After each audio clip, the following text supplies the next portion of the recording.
154, 155, 156, এক্ষেত্রে আমি চলে গেছি 300-তে।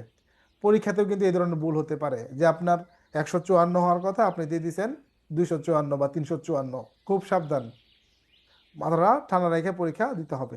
আর আজকে আমরা রিভিশন দিব গত ক্লাস, অর্থাৎ গত ক্লাসে আমরা পড়ছিলাম ফৌজদারি কার্যবিধির 149 থেকে 153 ধারা পর্যন্ত।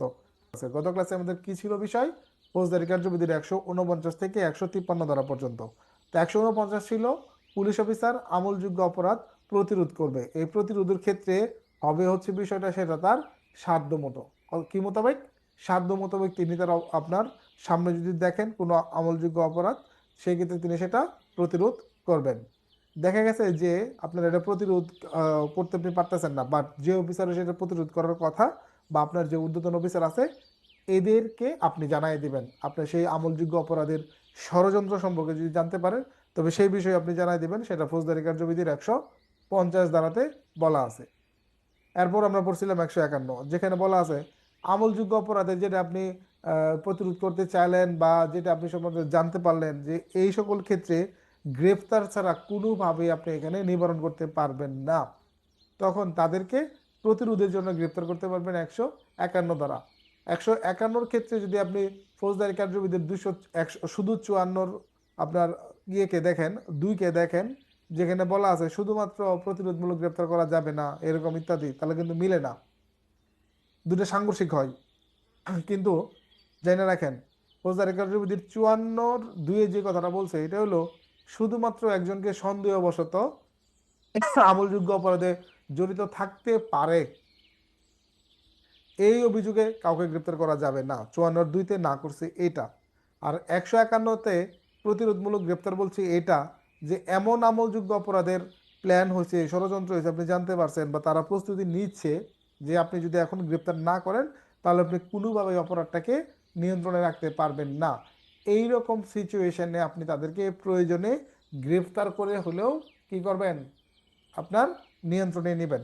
152 প্রবিধান, 152 প্রবিধানে বলা আছে সরকারি সম্পত্তির ক্ষতি সাধন যদি প্রতিরোধ হতে দেখি আমরা, তখন কি আমরা চুপ থাকবো? না, আমরা এই ক্ষেত্রে সেটা বাধাগ্রস্ত করব, প্রতিরোধ করব ইত্যাদি।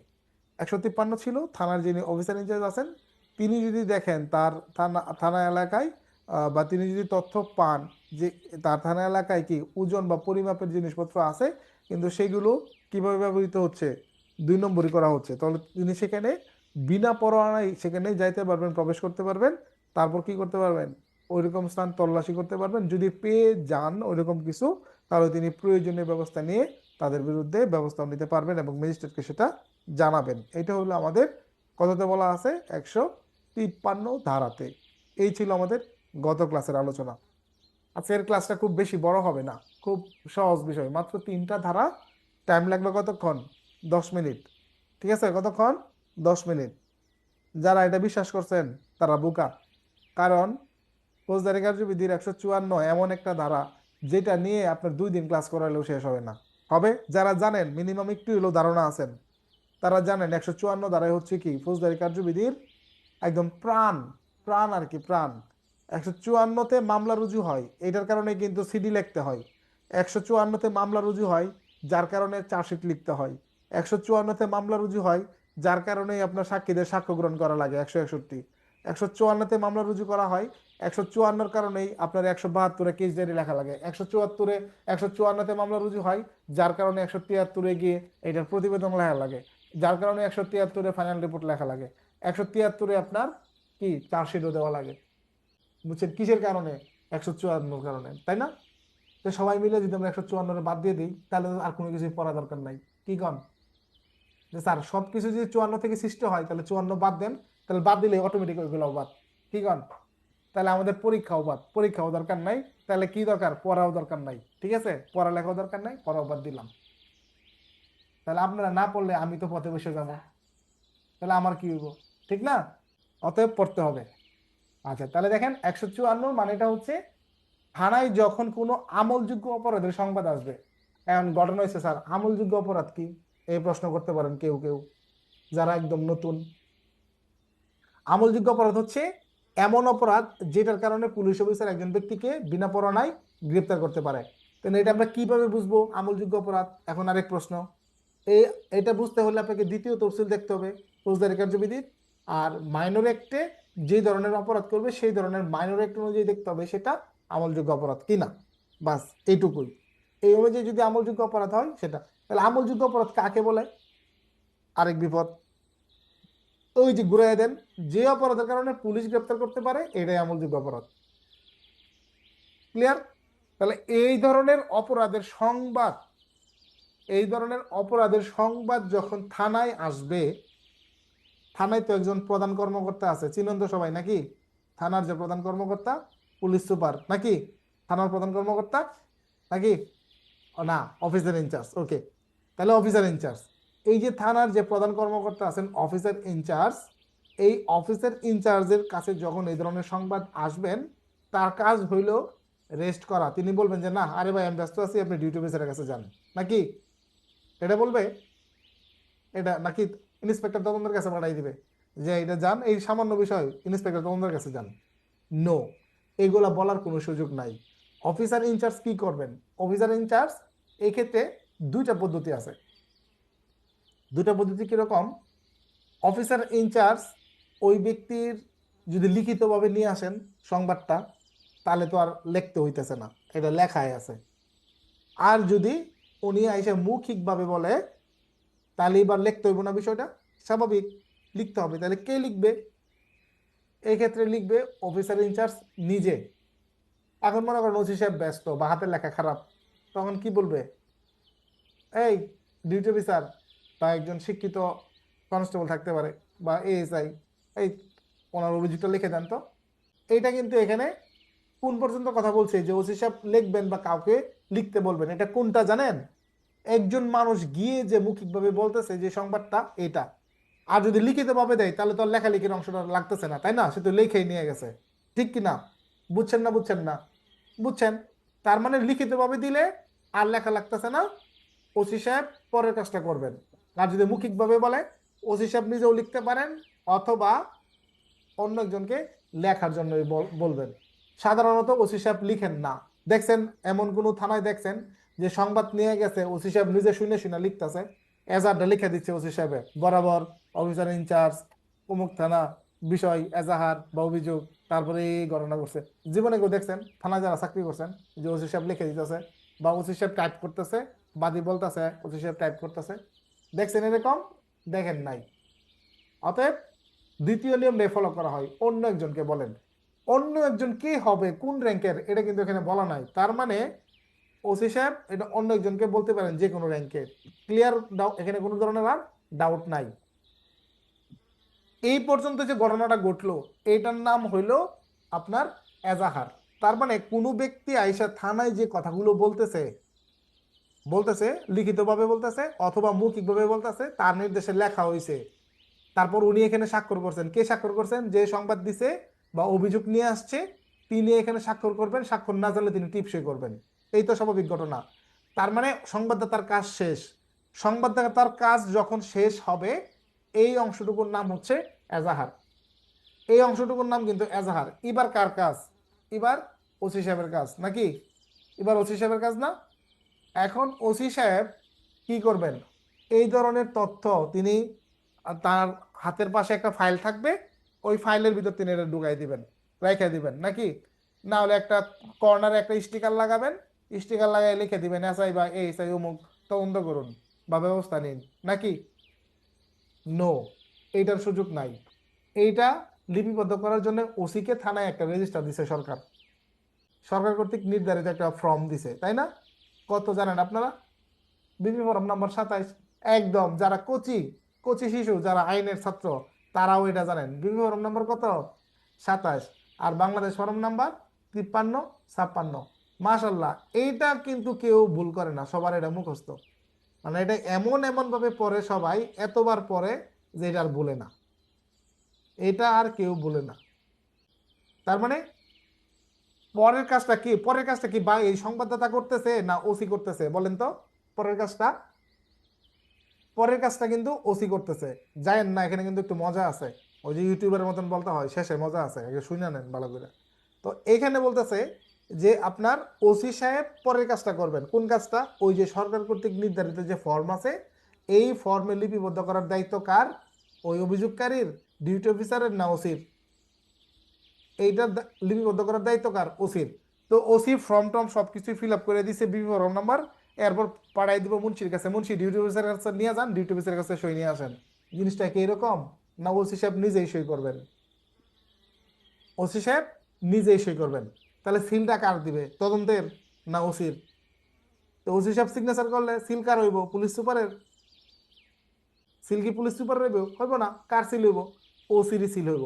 তাহলে এই কাজগুলো কার? ওসি করবে। তার মানে পরের কাজটা ওসি অন্য কাউকে দিয়ে করানোর কোনো সুযোগ নাই, প্রথম কাজটা কিন্তু সুযোগ আছে। বুঝছেন? তার মানে প্রথম কাজ কোনটা? এই যে সংবাদ যখন রিসিভ করবে মৌখিকভাবে আসলে অন্য কাউকে দ্বারা তিনি লিখাতে পারেন, এটুক অন্যকে দিয়ে করা নিতে পারেন, বাট নির্ধারিত ফর্মে বা বইতে লিপিবদ্ধ করার ক্ষমতা এবং দায়িত্ব দুইটাই হলো ওসির। এখন ওসি এখানে সইও করবেন, আবার সিল মোহরও দিবেন। এই যে একটা বিপি ফর্মে লিপিবদ্ধ করা হইলো, এটা কিন্তু আরেকটা পার্ট। এই অংশটুকুর নাম কি? ফর্মে যে লেখালেখি হইলো বিপি ফর্ম নম্বর 27, এইটার মধ্যে লেখার লিখির নামটা হচ্ছে প্রাথমিক তথ্য বিবরণী, মানে FIR।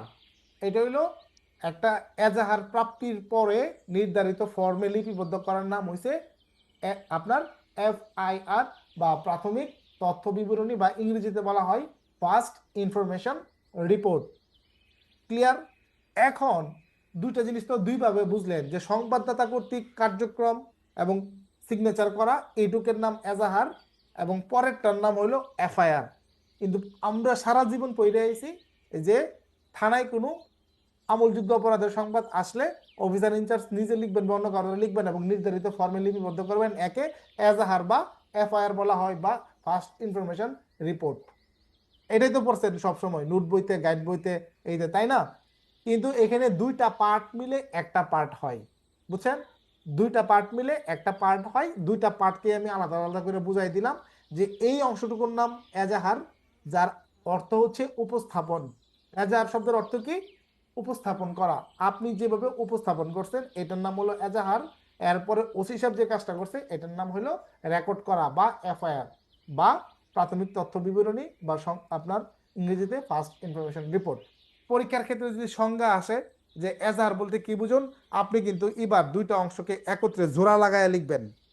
কিভাবে লিখবেন? এখন জোড়া লাগায় লিখবেন। থানায় আগত সংবাদ, তারপর আপনার মৌখিকভাবে দিলে লিখিতভাবে লেখা হবে, তারপর এটা নির্ধারিত ফর্মে লিপিবদ্ধ করা হবে, একে এজাহার বা FIR বলা হয়, বা ফার্স্ট ইনফরমেশন রিপোর্ট। তার মানে দুটাকে আপনি এক করে ফেলবেন পরীক্ষায় যদি চাওয়া হয়। বাট আপনার নিজের বুঝার জন্য আমি দুটো জিনিসকে আলাদা করে বুঝাই দিলাম, যে এই অংশটুকুর নাম এজাহার এবং এই অংশটুকুর নাম প্রাথমিক তথ্য বিবরণী। পরীক্ষায় যদি কখনো ইন্টেলিজেন্স প্রশ্ন করে যে এজাহার এবং প্রাথমিক তথ্য বিবরণীর মাঝে পার্থক্য আলোচনা করুন, আমার মনে হয় পরীক্ষায় যদি প্রশ্ন আসে 90% স্টুডেন্ট এই প্রশ্নের উত্তর দিতে পারবে না।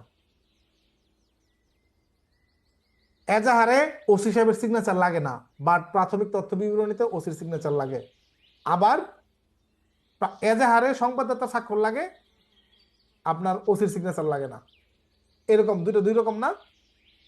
এজাহার ওসি সাহেব লিখতেও পারেন, নাও লিখতে পারেন, বাট প্রাথমিক তথ্য বিবরণী ওসিকেই লিখতে হবে। এরকমই তো, এরকম না? এই যে বিষয়গুলো, এটা প্রাথমিক এজাহার অনুযায়ী প্রাথমিক তথ্য লিপিবদ্ধ করা হয়, বাট প্রাথমিক তথ্য বিবরণী অনুযায়ী এজাহার লিপিবদ্ধ হয় না। এজাহার লিপিবদ্ধ করানো লাগে আগে, তারপর হচ্ছে আমাদের FIR হচ্ছে পরের কাজ। মোটামুটি ধারণা হয়েছে? এইটুক যদি বুঝে থাকেন, জীবনে আপনি এজাহার এবং FIR আপনি ভুলবেন না। ক্লিয়ার?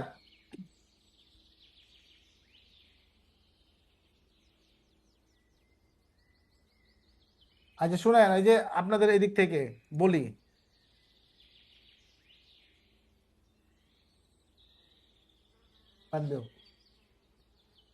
যেটা বলতেছিলাম, তাহলে এজাহার এবং FIRটা আমরা বুঝলাম।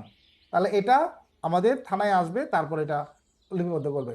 দেখেন, মৌখিকভাবে এজাহার আসার পর সাথে সাথে কিন্তু আপনার এজাহারের পিছন পৃষ্ঠাতে কিন্তু লেখা মামলা রুজু করা লাগে। কিছু মামলা আছে, যেমন ডাকাতি মামলার সংবাদ যদি কখনো থানায় আসে, শুনেন আমার কথাটা, ডাকাতি মামলার সংবাদ যদি কখনো থানায় আসে, এজাহারের পিছন পৃষ্ঠায় ওসি সাহেব নিজের হাতে লিখে মামলা রুজু করেন, যে সুযোগটা বর্তমানে নাই।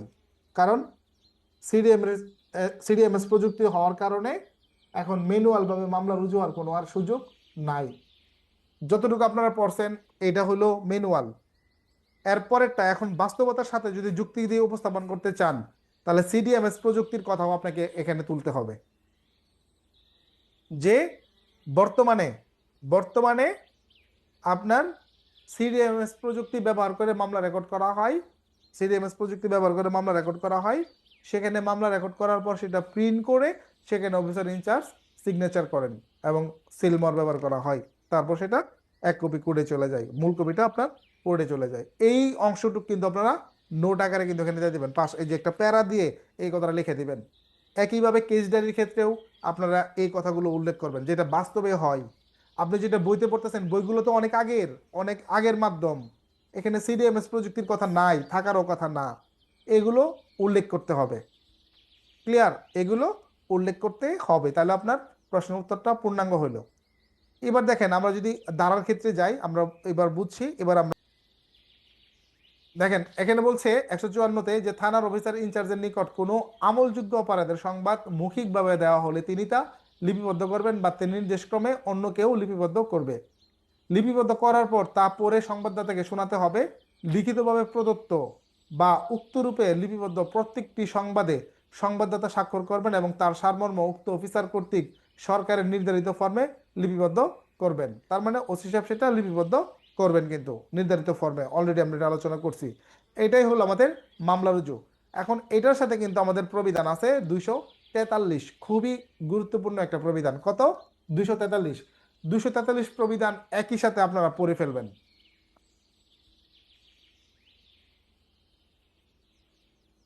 পুলিশ রেগুলেশনের বই থেকে আপনার 243 প্রবিধান পড়ে ফেলবেন, কারণ আপনাদের হাতে তো সময় নাই, আপনাদের বেসটা তো পরে শুরু হয়েছে, তাই না? এখন আলাদাভাবে তো ওরকম ভাবে সময় আপনারা পাবেন না। একই সাথে পুলিশ রেগুলেশনের 243 আপনারা নিজ দায়িত্বে সেটা পড়ে নেবেন। ওইখানে এজাহার সংশ্লিষ্ট আরও আপনার বর্ধিত রূপ পাবেন। কিরকম? যে মৌখিকভাবে সংবাদ দিলে করণীয়, বা গুজব আসলে কিভাবে বুঝবেন, টেলিফোনে সংবাদ আসলে কি করণীয়, তারপর হচ্ছে আপনার সত্য মিথ্যা যাচাইয়ের জন্য মামলা রুজু থেকে বিরত থাকা যায় কিনা, তারপরে ওখানে আরও পাবেন আপনি হচ্ছে যে ওই মেডিকেল সার্টিফিকেটের জন্য অপেক্ষা করানো যাবে কিনা, ইত্যাদি ইত্যাদি অনেক ধরনের তথ্য এখানে বলা আছে 243-এ। এইটা আপনারা পড়বেন এটার সাথে মিলায়া, তাহলে দেখবেন যে একদম ক্লিয়ার হয়ে যাবে নেজার সম্পর্কে। আমাদের ক্লাসের যে পরের ধারাটি হলো আমাদের 155। আমরা আমলযোগ্য অপরাধের সংবাদ আসলে কি করণীয় এটা জানলাম 154-তে। আর ঠিক তার বিপরীতে হলো আমলের অযোগ্য অপরাধের সংবাদ, অর্থাৎ যে অপরাধের কারণে পুলিশ অফিসার কাউকে বিনা পরোয়ানায় গ্রেপ্তার করতে পারে না, তাকে বলা হয় আমলের অযোগ্য অপরাধ। এই আমলের অযোগ্য অপরাধের সংবাদও কিন্তু থানায় আসতে পারে। তখন আসলে ওসি সাহেব কি করবেন? এবার কি ওসি সাহেব মামলা রুজু করবেন সরাসরি? নো। এখানে বলতেছে 155 যে অফিসার ইনচার্জের নিকট যদি আমলের অযোগ্য অপরাধের সংবাদ সংগঠনের সংবাদ আসলে তিনি সংবাদের সারমর্ম থানায় রক্ষিত বহিতে, এই যে থানায় রক্ষিত বহিতে লিপিবদ্ধ করবেন। এই থানায় রক্ষিত বহি বলতে কি বোঝানো হচ্ছে? থানায় রক্ষিত বহি বলতে এখানে বোঝানো হয়েছে জিডি কে। কাকে? জিডি। জিডি কে বোঝানো হয়েছে। এবং সংবাদদাতাকে ম্যাজিস্ট্রেটের নিকট যেতে বলবেন। এখন সংবাদদাতাকে কোন ধরনের ম্যাজিস্ট্রেটের কাছে যেতে বলবেন?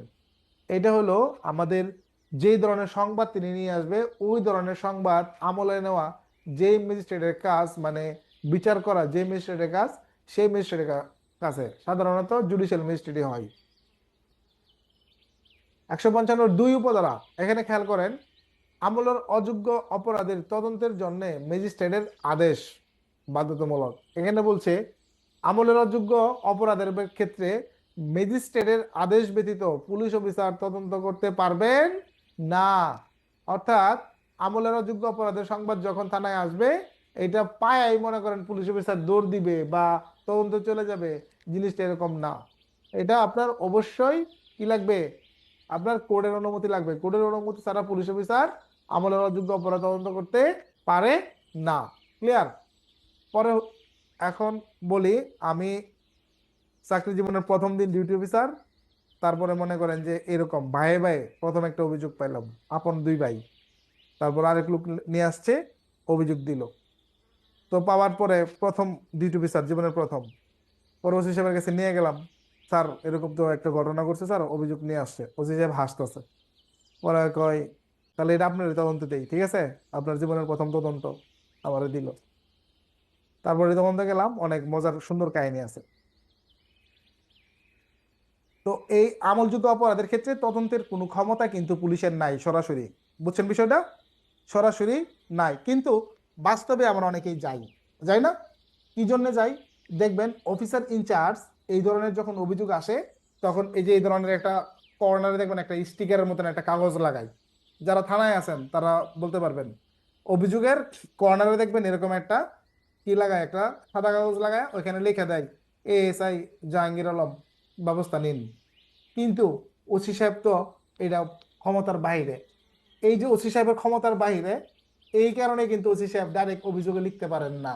কোথায় লেখেন? এরকম একটা সাদা কাগজে লেখেন, বুঝছেন বিষয়টা? যদি ওসি সাহেবের ক্ষমতার ভিতরে হইতো, তাহলে কিন্তু ওসি সাহেব ওই কাগজের উপরেই লিখতো, বুঝছেন? যখন কোনো জিডি আপনি রেকর্ড করবেন, ওই জিডির উপরে যখন ওসি সাহেব লিখবে এএসআই জাহাঙ্গীর তদন্ত করুন, তখন বুঝবেন এটা ওসি সাহেব আপনাকে তদন্ত না, সরি, এএসআই জাহাঙ্গীর ব্যবস্থা নিন। তখন বুঝবেন ওসি সাহেব আপনাকে ব্যবস্থা নিতে বলছে। ব্যবস্থা নেওয়ার মানে হচ্ছে এই না যে আপনি ঘটনাস্থলে দৌড় দিবেন, এটার মানে হচ্ছে আপনি কোর্টের পারমিশনের জন্য এবার আবেদন করবেন। কিসের জন্য? কোর্টের পারমিশনের জন্য আপনি আবেদন করবেন। তখন কোর্ট থেকে যদি পারমিশন দেয়, তাহলে আপনি সেটা তদন্ত করতে পারবেন। যেটা আমরা পরেরটা যদি খেয়াল করি, 3 নাম্বার উপধারাটা, তাহলে আমরা একদম ক্লিয়ার হয়ে যাব। 3 নাম্বার উপধারাটা খেয়াল করেন, এই যে 3 নাম্বার, যে ম্যাজিস্ট্রেট যখন অর্ডারটা অ্যাকসেপ্ট করলো, মানে আদেশটা দিল, তখন কি করবে? তখন এই যে এখানে বলতেছে যে আমল অযোগ্য মামলা বা অপরাধের ক্ষেত্রে ম্যাজিস্ট্রেটের আদেশপ্রাপ্ত হয়ে পুলিশ অফিসার আমলযোগ্য অপরাধের ঘটনার ক্ষেত্রে যে ধরনের ক্ষমতা প্রয়োগ করতে পারেন, সেই ধরনের ক্ষমতা প্রয়োগ করে তিনি তদন্ত করতে পারবেন। তবে এই ক্ষেত্রে তিনি বিনা পরোয়ানায় যে গ্রেপ্তারের ক্ষমতাটা আছে, এই ক্ষমতাটা তিনি প্রয়োগ করতে পারবেন না। মনে রাখবেন, আজকে থেকে ফৌজদারি কার্যবিধি পড়ানো শুরু হইলো। এতদিন এর আগে যা পড়ছেন 153 পর্যন্ত বা 148 পর্যন্ত, ওইগুলো কোনো পড়ার ভিতরেই পড়ে না। আজকের থেকে যে আপনারা পড়তেছেন ফৌজদারি কার্যবিধি, এই যে মামলায় প্রবেশ করলেন, আজকের থেকে মূলত হইলো আপনার কি মূল পড়াশোনা। যদি আবার করেন স্যার তাহলে এতদিন যেটা বসে নিয়েছেন এটা ফেরত দেন, আরে ভাই এমনিই কইছি, মূলত আজকের থেকে গুরুত্বপূর্ণ বেশি, বুঝছেন? আজকে থেকে গুরুত্ব বেশি আর কি। তাহলে আপনার আজকে থেকে কি আপনি কিন্তু একদম সৃজনশীল প্রশ্ন বলেন বা মামলার যে প্রসেসিংটা আছে, এইটা ওসির দায়িত্ব, ডিউটি অফিসারের দায়িত্ব, তদন্তকারী কর্মকর্তার কর্তব্য, তারপরে chargesheet, final report, case diary, যত কিছু আছে সব কিছু কিন্তু এই যে এখন এই 154 থেকে 176 পর্যন্ত অপমৃত্যু মামলা সহ সব কিছু আপনি এই জায়গাটাতে পাবেন। অতএব এই জায়গাগুলো খুব গুরুত্ব সহকারে এখানে নজর দিবেন, যাতে আমরা রোজার আগেই এখানে শেষ করে ফেলতে পারি। ক্লিয়ার? রোজার আগে যাতে আমরা এটা শেষ করে ফেলতে পারি। তো এখানে বলতেছে যে যখন অনুমতি আপনাকে দিল, এখন আপনি কি আসামি ধরতে পারবেন আমল অযোগ্য অপরাধের তদন্ত? না, আপনি আসামি গ্রেফতার করতে পারবেন না। এটা ছাড়া বাকি সমস্ত ক্ষমতায় আপনি প্রয়োগ করতে পারবেন। এখন যদি আবার বলেন স্যার গ্রেফতার নাই করলাম, রিমান্ডে তো আনতে পারবো, সম্ভব? গ্রেফতার ছাড়া রিমান্ড আনা যায়? আনা যায় কিনা? ভিডিও কলের মাধ্যমে রিমান্ডে আনবেন, সম্ভব? ভিডিও কলের মাধ্যমে রিমান্ডে আনা যায়? আনা যায় না, তাই না? রিমান্ডে আনা যায় না। তো বর্তমানে ফৌজদারি কার্যবিধিতে কিন্তু সংশোধন আনা হয়েছে, ভিডিও কলের একটা বিষয় আনা হয়েছে, যেখানে আসামির খুব সিরিয়াস ক্রাইসিস মুভমেন্ট চলতেছে, এই মুহূর্তে আপনি তাকে হসপিটালে নিয়ে যাবেন, আপনার হাজতখানায় না নিয়ে, জেলখানায় না নিয়ে, সরি ওই যে কোর্টে না নিয়ে, তখন ম্যাজিস্ট্রেটকে ভিডিও কলের মাধ্যমে দেখায়া তার আপনি গ্রেফতার মঞ্জুর করাইতে পারেন, যে ঠিক আছে এই 24 ঘন্টার বিধান আর প্রযোজ্য না, ম্যাজিস্ট্রেট ভিডিও কলে দেখে গ্রেফতার অ্যালাউ করবেন, এবার চিকিৎসা যে কয়দিন লাগে করাইতে থাকো। বোঝা গেছে? এইটা হলো আপনার বর্তমানে এটা নিয়ম আনা হয়েছে আর কি। তো এখানে বলছে আপনি সংবাদ পাবেন, জিডিতে নোট করবেন, তারপর আপনি হচ্ছে যে ম্যাজিস্ট্রেটের কাছে এটা পাঠাবেন, ম্যাজিস্ট্রেট অনুমোদন দিলে আপনি কি করবেন? তদন্ত করবেন। তদন্ত করার সময় আপনি ঘটনাস্থল পরিদর্শন করতে পারবেন, খসড়া মানচিত্র করতে পারবেন, আপনি সাক্ষীদের জিজ্ঞাসাবাদ করতে পারবেন, সাক্ষীদের ডাকতে পারবেন, সাক্ষীদের জবানবন্দি নিতে পারবেন, জব্দ করতে পারবেন, আলামত জব্দ তালিকা করতে পারবেন, সবই পারবেন। যেগুলো আপনার আমলযোগ্য অপরাধে করতে পারেন আপনি এখানেও তাই করতে পারবেন। আমলযোগ্য অপরাধের মামলা তদন্তের সময় যেরকম আমরা গ্রেপ্তার করতে পারি, বাট এই জায়গাটাতে আইসা আমরা এখানেই আটকে গেলাম। আর এই জায়গাটাই হলো এএসআই এবং এসআই এর পার্থক্য। বোঝা গেছে? এই জায়গাটাই হলো এসআই এবং এএসআই এর পার্থক্য। অর্থাৎ সাব ইন্সপেক্টর হইলে আপনি ফুল মামলা তদন্ত করতে পারতেছেন, আসামি ধরে ধরে নিয়ে আসতে পারতেছেন, রিমান্ড আনতে পারতেছেন। বাট এএসআই হলে আপনি এই ক্ষমতাটা প্রয়োগ করতে পারতেছেন না। তবে এএসআইও পারবেন। দেখবেন 255 খতে কিন্তু বলা আছে, প্রবিধান বলা আছে, আবার ফৌজদারি কার্যবিধির 4-1 ততে বলা আছে এএসআই যখন চার্জে থাকবেন। আবার প্রবিধান 207 ছোট কথাও বলা আছে এএসআই যখন ওসি হিসেবে থাকবেন, তখন আবার কিন্তু তিনি সব ক্ষমতায় প্রয়োগ করতে পারবেন। বাট এই স্বপ্ন তো স্বপ্নই থেকে যাইব, থাকবো। আর থানায় তো 3জন ইন্সপেক্টর এমনি বৈশা রয়েছে, কবে ওসি ছুটি যাইব বা ওসি একটু ট্রেনিং এ যাইব, সে কয়দিনের জন্য ওসি হইব। আপনি এএসআই সিরিয়াল তো পরের আলাপ, বুঝছেন না? ওই ইন্সপেক্টর তদন্তের পরে ইন্সপেক্টর অপারেশন বয়ে রয়েছে, হ্যাঁ তাই না? তারপরে ওই অপারেশনের পরে আরো 4-5 জন কি 10 জন করে সাব ইন্সপেক্টর পরে রয়েছে, এরপরে আপনার এএসআই এর সিরিয়াল। তাহলে কনস্টেবল যারা স্যার আপনি পড়াইলেন যে কনস্টেবল নাকি ওসি হইতে পারে, ওই মালখানার চাবি, আর চাবি তো আপনার পর্যন্ত আইবই না। এই যে সুযোগ আইতেছে নির্বাচন উপলক্ষে, এখন যদি এই সুযোগটা আমরা পাই, ঠিক না? থানার ওসি যদি এবার হইতে পারেন, এইবার যদি কেউ হইতে পারেন আর কি, তাহলে বুঝছেন বিষয়টা কিভাবে আপনার এএসআই তদন্ত করতে পারে। যখন তাকে দায়িত্ব দেওয়া হবে তখন সাধারণত এসআই থাকলে এএসআই কে তদন্তে নিয়োজিত করা যাবে না, 255-তে ক্লিয়ার ভাবে বলা আছে। অর্থাৎ এএসআই কে আপনার ঘটনা বুঝে তদন্তে নিয়োগ করা হয়। তাহলে আমরা বুঝলাম আমলের অযোগ্য অপরাধের ক্ষেত্রে তদন্ত প্রসিডিওরটা।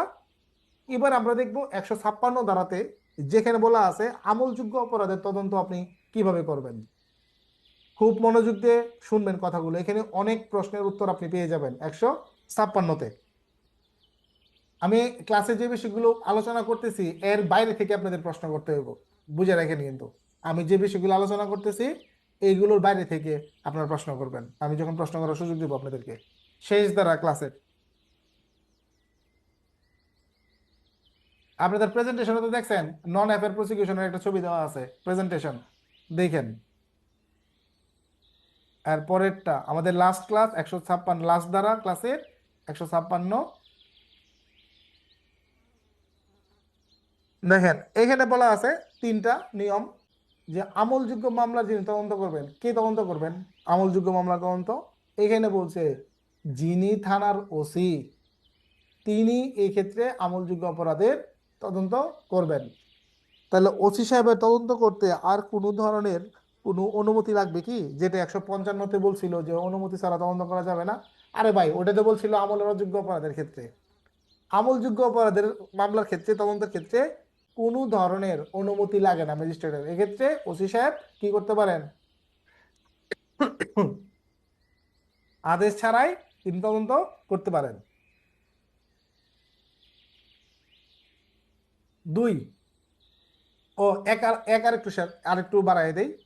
তাহলে ওসির কথা বলছে, তাহলে কি স্যার এসআই রা পারবে? আরে ভাই এরপরে তো ওসি সাহেব তিনি আপনার আদেশ দিবেন অন্যজনকে, তখন সেটা তিনি আদেশ দিতে পারেন।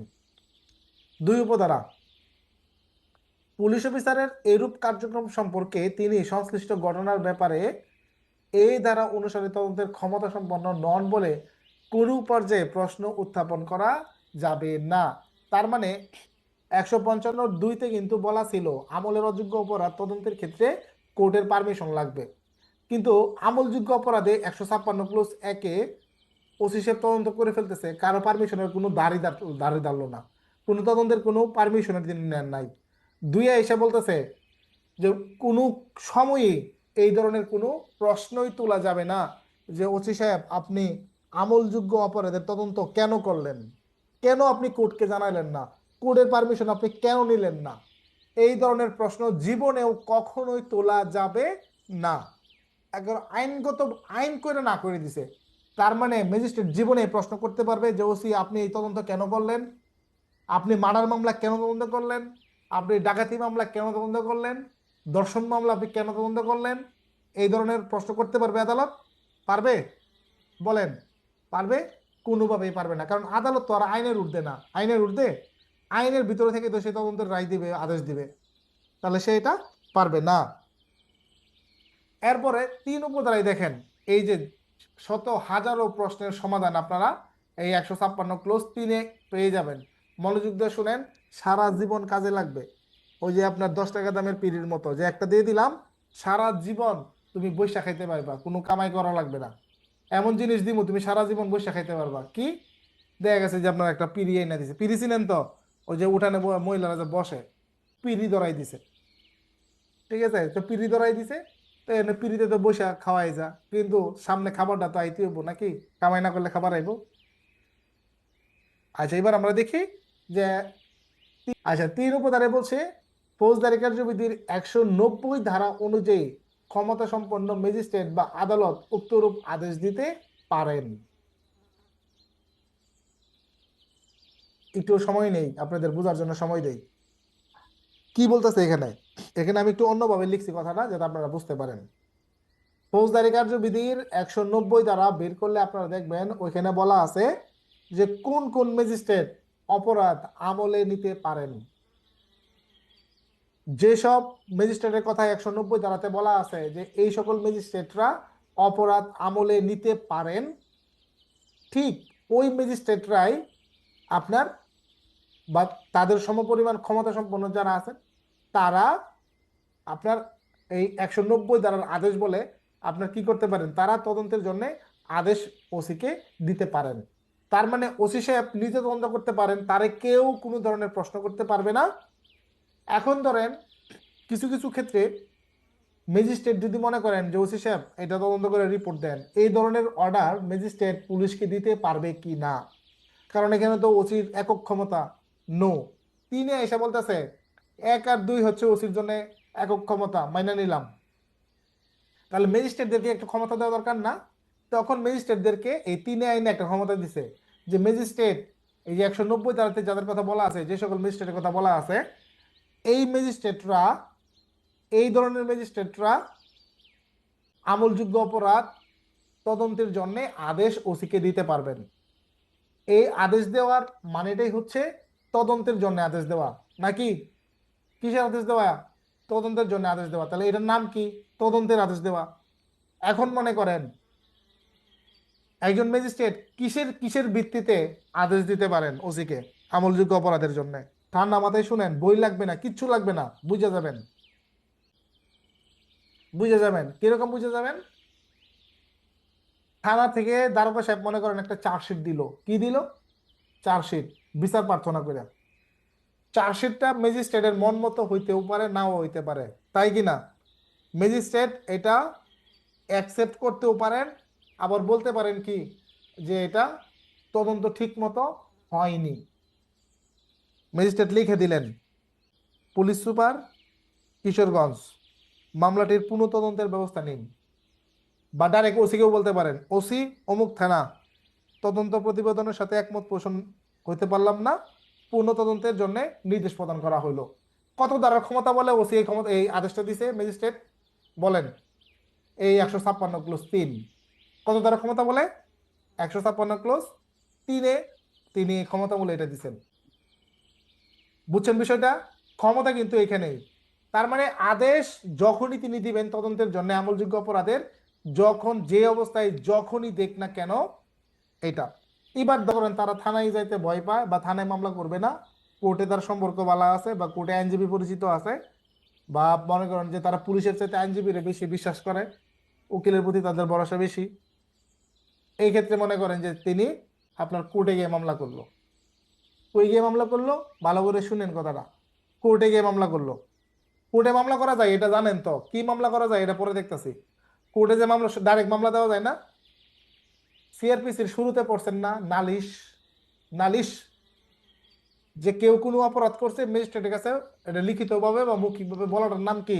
নালিশ।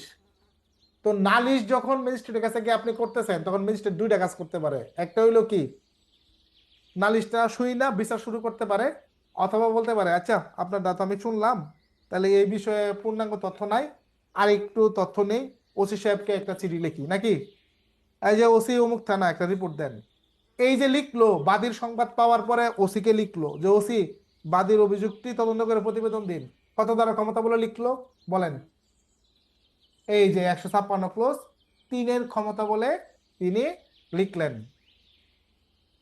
আচ্ছা একটা মামলা ফাইনাল রিপোর্ট দিল, ওসি ম্যাজিস্ট্রেটের পছন্দ হলো না, ম্যাজিস্ট্রেট বললো ঠিক আছে পুনঃ তদন্ত বা অধিকতর তদন্ত, এটাও লিখতে পারে অধিকতর তদন্ত। আপনার শব্দ আগে যাই ইউজ করেন না কেন, হয় পুনঃ ব্যবহার করেন বা অধিকতর ব্যবহার করেন, এটাতে কোনো কিছু যায় আসে না, কোনো ধরনের আলাদা কোনো বৈশিষ্ট্য নাই। পুনঃ তদন্ত বলেন আর অধিকতর তদন্ত বলেন আর শুধু তদন্ত বলেন, এই 3 তদন্তের আলাদা কোনো বৈশিষ্ট্য নাই, তিনোটা জিনিসই এক। ভালো করে বুঝছেন? না বুঝলে কিন্তু দেখবেন নিজেরা নিজেরা খালি না বুঝে তর্ক করতেছেন। 3টা জিনিসের আলাদা কোনো বৈশিষ্ট্য নাই। তদন্তের সময় আপনি ঘটনাস্থলে যাবেন, সাক্ষীদের জিজ্ঞাসাবাদ করবেন, আসামি গ্রেপ্তার করবেন যদি পান। একইভাবে পুনঃতদন্তের ক্ষেত্রেও আপনি ঘটনাস্থলে যাবেন, সাক্ষীদের জিজ্ঞাসাবাদ করবেন, খসড়া মানচিত্র অঙ্কন করবেন, সবকিছুই করবেন। অধিক তদন্তের জন্য একই কাজ। তার মানে ম্যাজিস্ট্রেট এবারও যে আদেশটা দিবেন এইটাও 156 ক্লজ 3। বোঝা গেছে? এবার ধরেন ম্যাজিস্ট্রেট ম্যাজিস্ট্রেট নিজেও অনেক সময় অনেক কিছুর জন্য আদেশ দিতে পারেন, নিজে থেকেও। নিজে থেকেও দেখবেন একটা সংস্থা তদন্ত করে রিপোর্ট দিছে, তিনি সংস্থায় চেঞ্জ করে ফেলবেন। মনে করেন লিখে দিছে কি যে আপনার সিআইডি জেলা পুলিশ চার্জশিট দিছে, এন্ড আদালত বলতেছে এই চার্জশিট গ্রহণযোগ্য না, এই মামলাটা পিবিআই রে দিয়ে দাও। তখন লিখে দিব যে পিবিআই তদন্তপূর্বক রিপোর্ট দিন। দেখেন না প্রায় সময় লেখে যে মামলাটা আদালত পিবিআই তে দিয়ে দিছে, তাই না? কত দ্বারা ক্ষমতা বলে পিবিআই কে দিল? এই 156 ক্লজ 3, এই ধারার ক্ষমতা বলে ম্যাজিস্ট্রেট আদেশ দিতে পারেন। আশা করি ব্যাপারটা বুঝছেন যে 156 ক্লজ 3 নানামুখী ক্ষমতা, এই একটা উপধারা দিয়া আপনার ম্যাজিস্ট্রেটদের বিশাল একটা পাওয়ার দিছে। এখানে কোন ধরনের ম্যাজিস্ট্রেট? নির্বাহী না জুডিশিয়াল?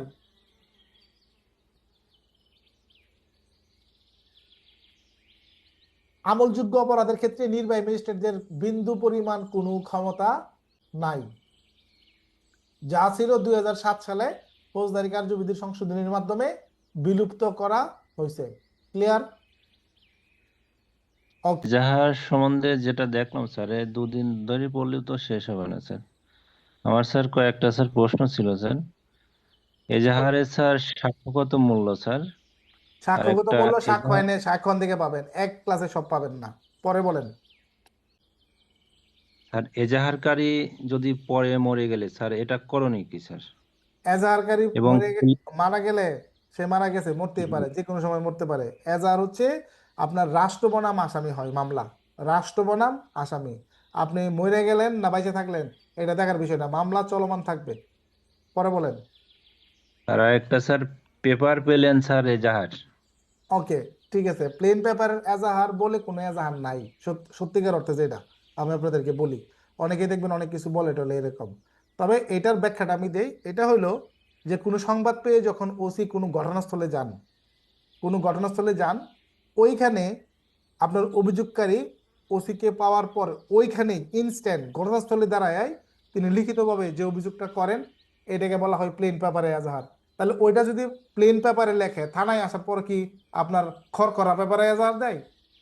এটা আমার বুঝান, নাকি উঁচু না নিচু? স্যার, তাহলে ওইটাও প্লেন পেপার, থানায় এসে যেটা লিখতেছে ওইটাও প্লেন পেপার, আবার কম্পিউটার দোকান থেকে যেটা বেরোতেছে এটাও কিন্তু প্লেন পেপার নাকি? না এটা খসখসা? না স্যার, এখানে যেহেতু স্যার আপনার উল্লেখ করেছে প্লেন পেপার এজাহার স্যার। আপনি তো নোট বইয়ের প্রশ্ন করতেছেন, আমি যেটা পড়াইছি এগুলো থেকে কিছু জিজ্ঞেস করেন নাই। আমি আবার কোনো বইতেও, আপনি মূল বইতেও পাবেন না প্লেন পেপার রেজাল্টের বিষয়টা। না এটা স্যার, হলো আমি স্যার এটা মূল বইতে পেয়েছি স্যার।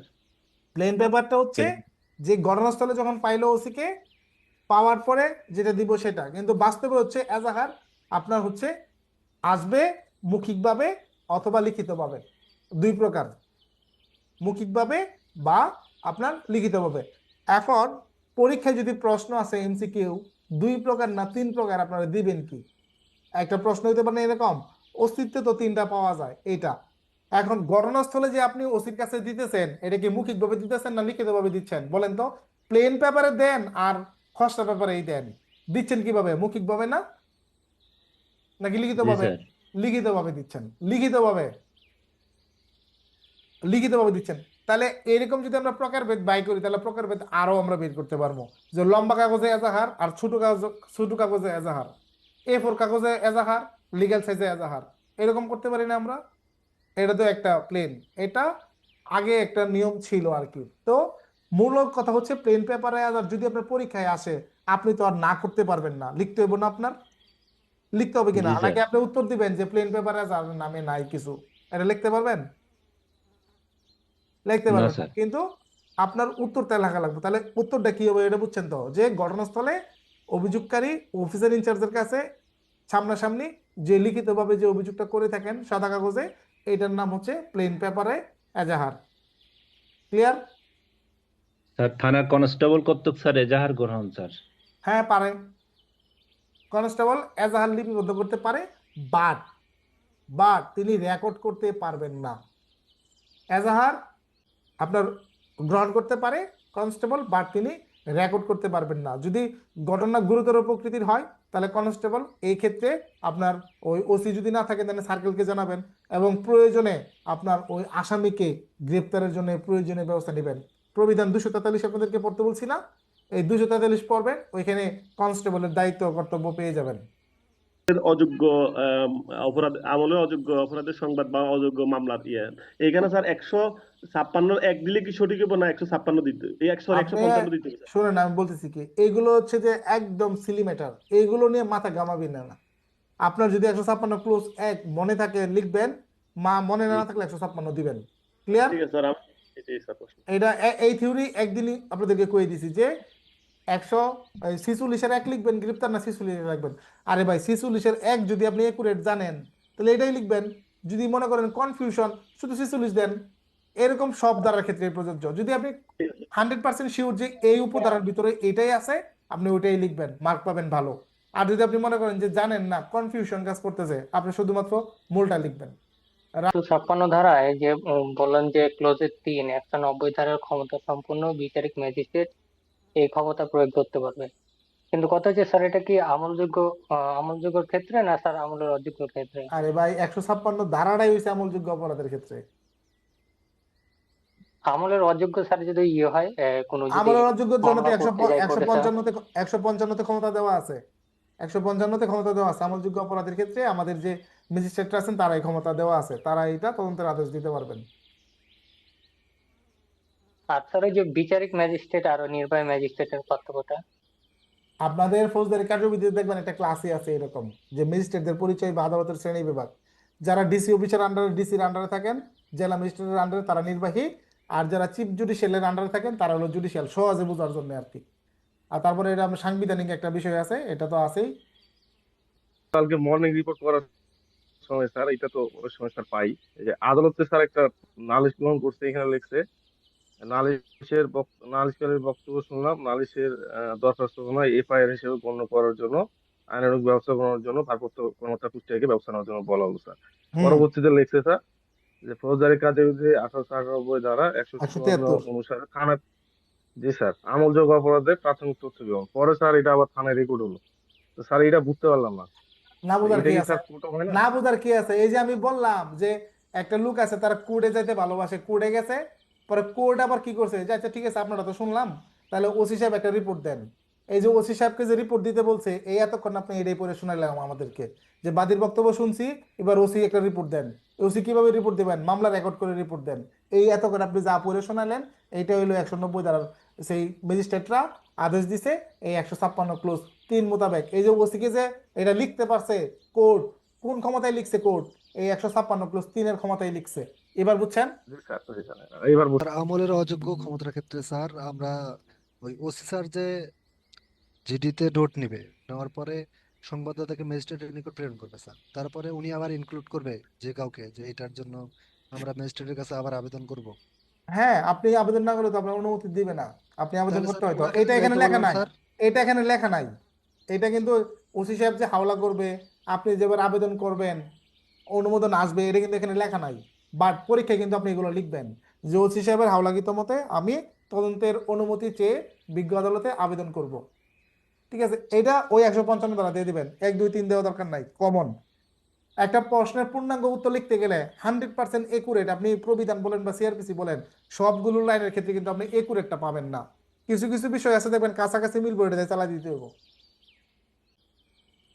থানায় যে স্যার লিখিত অভিযোগ আসে ওইটা কি স্যার এফআইআর এর অংশ বা এজাহার এর অংশ? থানায় আপনার প্রত্যেক দিন অভিযোগ আসে, না হলেও 30টা 40টা 50টা, সব ঘটনায় তো ওসি সাহেব মামলা রুজু করে না, করে? না স্যার। জিডি স্যার, জিডিতে আমরা 154 155 ব্যবহার করি স্যার। এটা কেন স্যার? ওকে, জিডির 377 প্রবিধান বের করবেন এবং পুলিশ আইনের 44 বের করবেন, ওই জায়গাটাতে দেখবেন লেখা আছে যে জিডিতে কি কি বিষয় লিপিবদ্ধ হবে। জিডিতে লিপিবদ্ধ হবে থানায় আগত সকল ধরনের সংবাদ। কথাটার মানে বুঝছেন? জি থানায় স্যার। আগত সকল ধরনের সংবাদ আপনার জিডিতে লিপিবদ্ধ হবে। তো এখন যেটা আমলযোগ্য অপরাধের সংবাদ সেটাও আপনার থানায় রেকর্ড হবে, যেটা আমলের অযোগ্য অপরাধের সংবাদ সেটাও আপনার থানায় রেকর্ড হবে, তাই না? জি স্যার। থানায় রেকর্ড হবে। তো সেই ক্ষেত্রে আমলযোগ্য অপরাধের সংবাদের জন্য 154 ব্যবহার করি আমরা, আমলের অযোগ্য অপরাধের ক্ষেত্রে 155 ব্যবহার করি। এবার ক্লিয়ার?